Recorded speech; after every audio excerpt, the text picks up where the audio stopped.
porque creemos en la importancia de fortalecer los lazos familiares. Pinturas Ocel Reforma se une con alegría a la plática de matrimonio.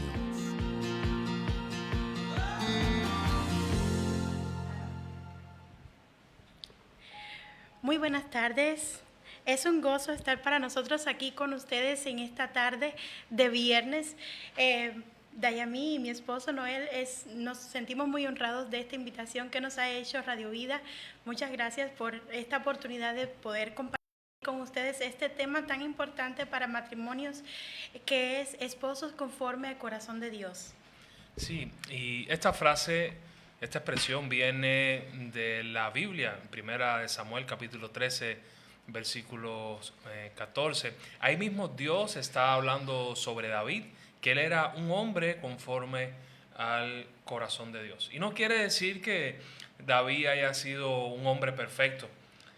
De hecho, a veces tenemos una noción romántica del David que venció al gigante con una piedra y una honda, pero esa visión se derrumba cuando contemplamos todo el panorama de su vida. Repasemos algunos ejemplos brevemente. Primero, confió en Dios frente a Goliat. Eso fue algo bueno. Esperó el tiempo de Dios para recibir el reino, mostró misericordia al rey Saúl, adoró, oró, dependió de Dios, pero también adulteró con Betsabé, manipuló las circunstancias para ocultar su pecado. Ordenó colocar a Urías, que era el esposo de Betsabé, en el frente de la batalla para que fuera eliminado.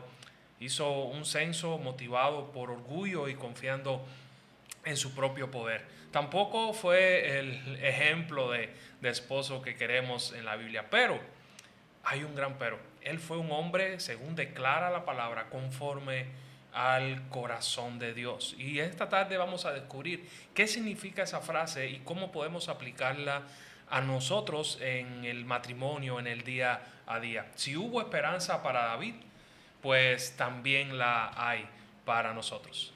Así es. Y un corazón conforme al de Dios no es uno que no cometa errores o que sea perfecto, sino uno que cuando es confrontado por Dios deja de justificarse, reconoce su pecado, vuelve al Señor arrepentido y procura caminar nuevamente en obediencia. Nosotros como personas y en esta área especial del matrimonio, como esposos, estamos llamados a tener un corazón conforme al de Dios en ese sentido. ¿Cómo sería? Un corazón que deja de justificarse, un corazón que reconoce su pecado, un corazón que se vuelve al Señor arrepentido y que busca caminar nuevamente en obediencia. Algunos cristianos, algunos matrimonios nos pueden parecer perfectos si los vemos así desde lejos, o sólidos, porque no conocemos realmente cómo es su dinámica o cómo es su matrimonio. Solo tú y yo somos perfectos. Así, es broma, no somos perfectos. Y es porque no les conocemos a profundidad. Otros creen que están fracasando porque tienen muchos desacuerdos, pero la salud matrimonial no se mide por la ausencia de conflictos. Así es. Se mide en buena parte por cómo enfrentan el pecado, las diferencias y los conflictos. La madurez matrimonial consiste en que cuando nos equivoquemos, sepamos cómo reaccionar bíblicamente. Y primeramente tenemos el ejemplo de David para ver cómo es un esposo o una persona conforme al corazón de Dios. Y es que David, cuando fue confrontado por su pecado, no se justificó. No culpó a Betsabé, a Urías, a las presiones del reino, ni a sus necesidades emocionales, sino que reconoció su pecado, reconoció su error. Entonces, esto lo podemos ver en el Salmo 51, por ejemplo, donde también se ve el dolor profundo que experimenta David por haber ofendido a Dios primeramente, porque sabe que todo pecado, pues la primera persona que es dañada es Dios. Exacto. Y en este salmo podemos ver también la petición que David le hace de que limpiara su corazón, un deseo de renovarse interiormente y de depender del Espíritu de Dios para ser transformado y para sanar las heridas del corazón.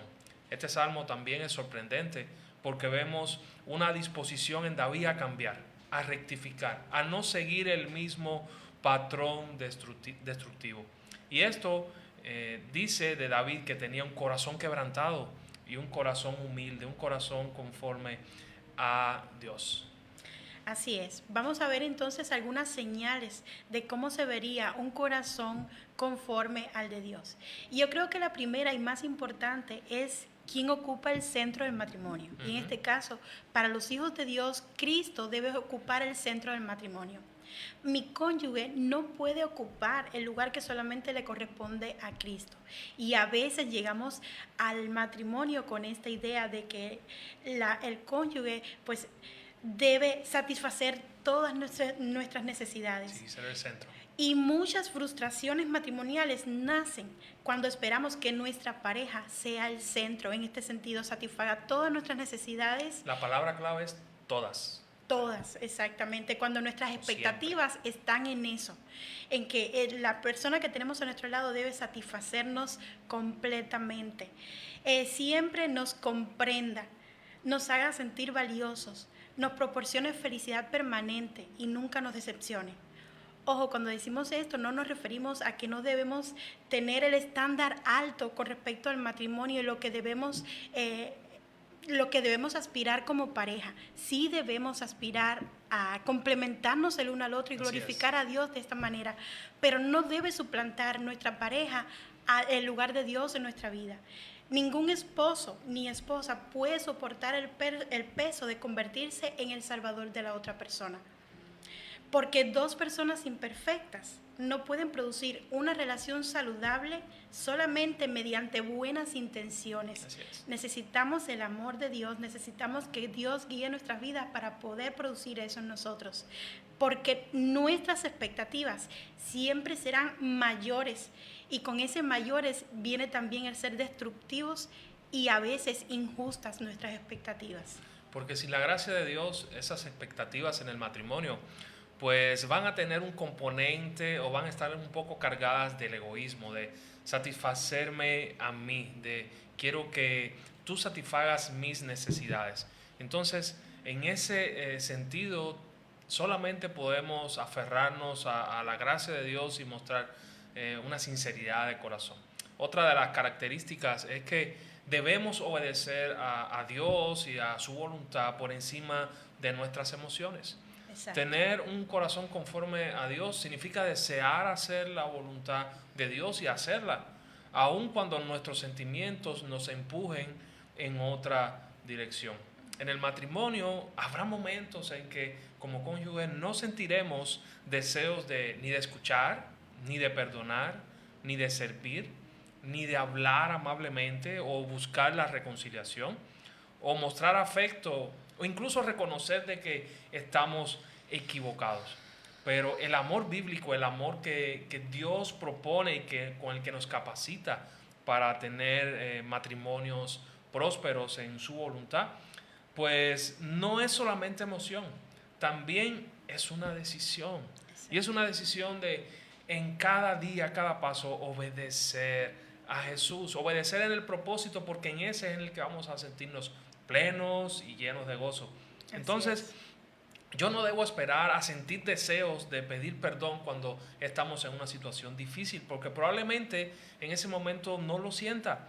O no debo usar mi enojo para justificar palabras hirientes. No debo usar mi ira para decir, no, por como tú me hiciste, entonces yo te dije. Tampoco no debo retirar mi afecto como castigo. Si notan, es algo escalonado. No debemos decir, pues si eres de esa manera, pues te castigo. No debemos abandonar nuestras responsabilidades cuando nos frustramos o incluso nos decepcionamos. O no debemos decidir lo correcto basándonos únicamente en cómo nos sentimos. Porque hoy nos sentimos o ahorita nos sentimos de una manera feliz, pero puede ser que en 5 minutos ya estemos pasando por una situación que nos sintamos con ira o nos sintamos tristes o nos frustremos por algo que haya sucedido. Entonces siempre en el matrimonio y corazones que quieren glorificar a Dios y que quieren ser conforme al propósito de Dios, pues deben tener en perspectiva que no debemos guiarnos solamente por nuestras emociones. No siempre podemos controlar lo que sentimos inicialmente, pero sí somos responsables de cómo manejamos eso que sentimos, cómo hacemos que esos sentimientos entren en armonía con el plan de amor y edificación que Dios tiene para nuestro matrimonio. Así es. Otra señal de un corazón conforme al de Dios es que ese corazón reconoce su propio pecado antes de señalar el pecado de la otra persona. Y como dijo Jesús, somos muy buenos para encontrar la falta que está como decía Jesús, la paja que está en el ojo ajeno, en vez de ver la viga que está en nuestro propio ojo. Y eso es señal de un corazón orgulloso. El corazón orgulloso lleva un registro de los errores del cónyuge. ¿Te acuerdas cuando nos casamos? Lo que me hiciste, no sé. En el año 2000. No soy buena para recordar esas cosas, ¿verdad? Estaba en la prepa y ya me estaba anotando y todavía ni la conocía. Pero un corazón orgulloso lleva un registro de los errores de la pareja. Así es. El corazón humilde, sin embargo, permite que Dios examine primero sus propias motivaciones. Y es importante que tengamos esto en mente. Para que haya un conflicto, se necesitan dos personas. Una dinámica destructiva aparece cuando cada uno piensa de esta manera. Yo reaccioné así porque tú empezaste. Mi problema es consecuencia de lo que tú haces. Cuando cambies, yo cambiaré. Lo mío no es tan grave comparado con lo tuyo. Tú hiciste más.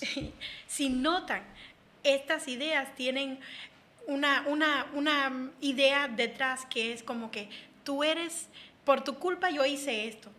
Tú eres el principal responsable de esto. Así es. Pero cuando tenemos un conflicto, buscamos comprender nuestra responsabilidad o preparar nuestra defensa. Cuando estamos en medio de una discusión, ¿qué buscamos? Comprender lo que yo aporté para que esta situación estuviera así, o más bien pensamos en qué argumentos, escuchamos a la otra persona para ver con qué argumentos yo puedo atacarlo o defenderme.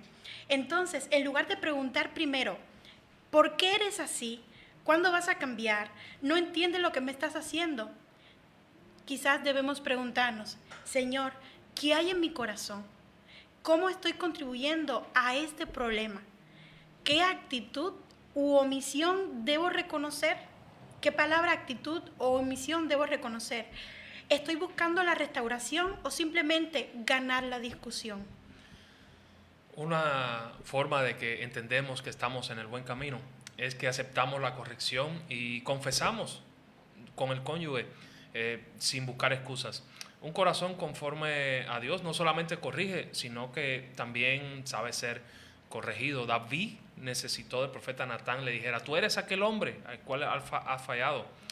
Y en el matrimonio muchas veces Dios utiliza a nuestro cónyuge para mostrarnos aspectos de carácter que no vemos.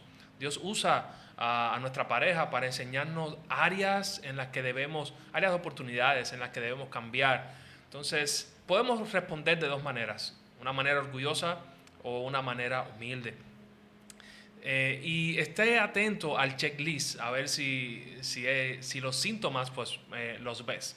Una reacción orgullosa ante una corrección o una plática con tu cónyuge sería interrumpirle, sería defenderse inmediatamente, minimizar lo ocurrido, no fue para tanto, o cambiar el tema, contraatacar también, o recordar errores antiguos en el contraataque, cuestionar las intenciones del cónyuge, no, tú lo estás diciendo porque tú quieres que yo haga tal cosa.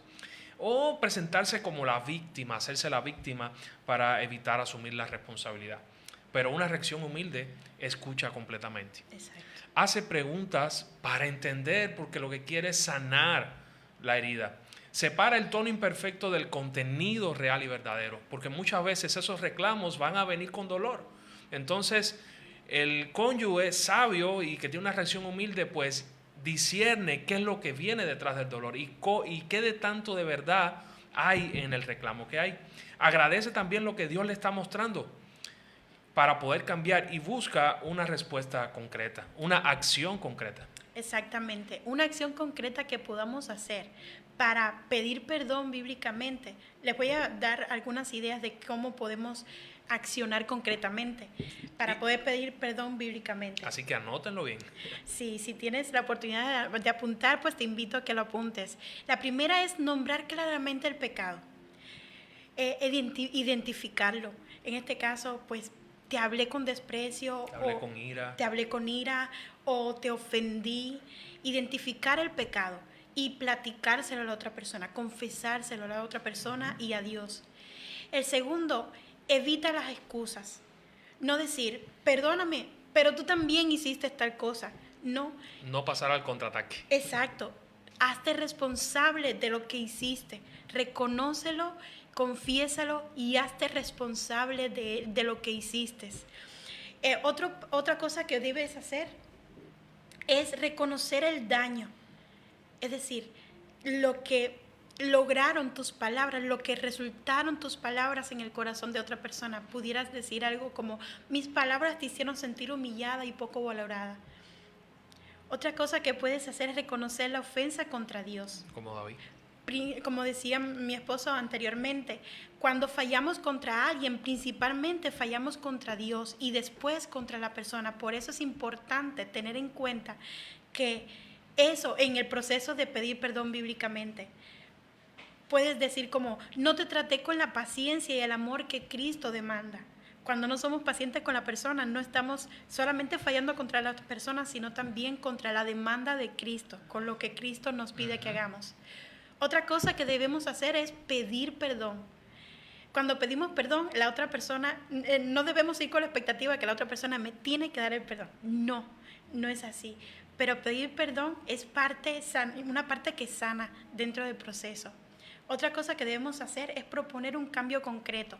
Como por ejemplo, la próxima vez pediré una pausa antes de levantar la voz. O no voy a levantar la voz. O no voy a levantar la voz. Voy a tomarme un respiro, voy a platicar con Dios y voy a pedirle, Señor, ayúdame en este momento de conflicto a no dejarme llevar por mis impulsos. Una disculpa busca terminar una conversación incómoda. El arrepentimiento busca transformar el corazón y reparar el daño. Resolver los conflictos antes de que se conviertan en resentimiento es algo vital para un esposo, esposa o para un matrimonio que quiere crecer conforme al corazón de Dios. Porque el resentimiento es una deuda emocional que incluso a veces seguimos cobrando, incluso después de afirmar que perdonamos. Es muy difícil, la raíz de amargura puede dañar tanto el corazón y puede hacer tanto daño que solo la gracia de Dios y un trabajo continuo de pareja pues puede lograr sanar esa herida. Entonces, no debemos utilizar el silencio como castigo, porque en el silencio Satanás puede aprovechar la ocasión para dividir más, para crear más conflictos, para traer pensamientos y prejuicios que antes no estaban en el problema, pero ahora empiezan a ser parte del problema. También no dejar temas importantes sin acordar cuándo serán tratados. En el matrimonio no se pueden esconder las cosas debajo del tapete, sino que debemos platicar y debemos hablar todo lo que sea necesario platicarlo. Y no permitir que pequeñas heridas formen narrativas permanentes. No permitir que las cosas pequeñas se queden sin solucionar, porque eso puede dar la idea de arraigarse en la mente del cónyuge y decir, no le importo, o nunca va a cambiar, o estoy solo en este matrimonio.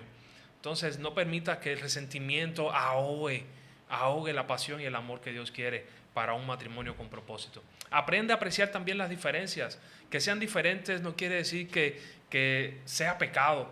Uno es más expresivo que otro y el otro es más reservado. Puede pasar, o uno planifica más y el otro es más espontáneo. Entonces, aprendan a ser también en las diferencias, pues es el complemento perfecto que Dios ha dado para tener un matrimonio pleno. La fidelidad no comienza rechazando el adulterio, que vendría siendo como lo último. La fidelidad y un corazón conforme al corazón de Dios comienza protegiendo diariamente el matrimonio y protegiendo diariamente el corazón. Wow, eso es poderoso. Un matrimonio conforme al corazón de Dios no es aquel que nunca peque, que nunca falle, sino aquel en el que el pecado no tiene la última palabra, porque la verdad de Dios, el arrepentimiento, el perdón y la gracia de Cristo Así es. siguen obrando. Así que te invito a que puedas orar con nosotros esta oración.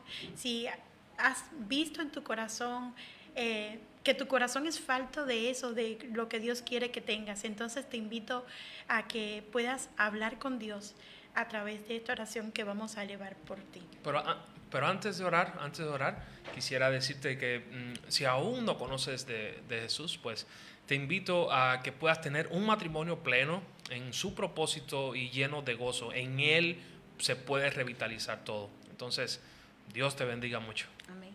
Oramos. Señor, crea en nosotros corazones limpios. Sí, Enséñanos a reconocer nuestro pecado, a recibir corrección. Perdónanos y ayúdanos a reparar lo que hemos dañado y enséñanos a amarnos como Cristo nos ha amado. Amén. Ayúdanos a ser esposos con un corazón conforme al tuyo. Amén. Amén. Dios les bendiga.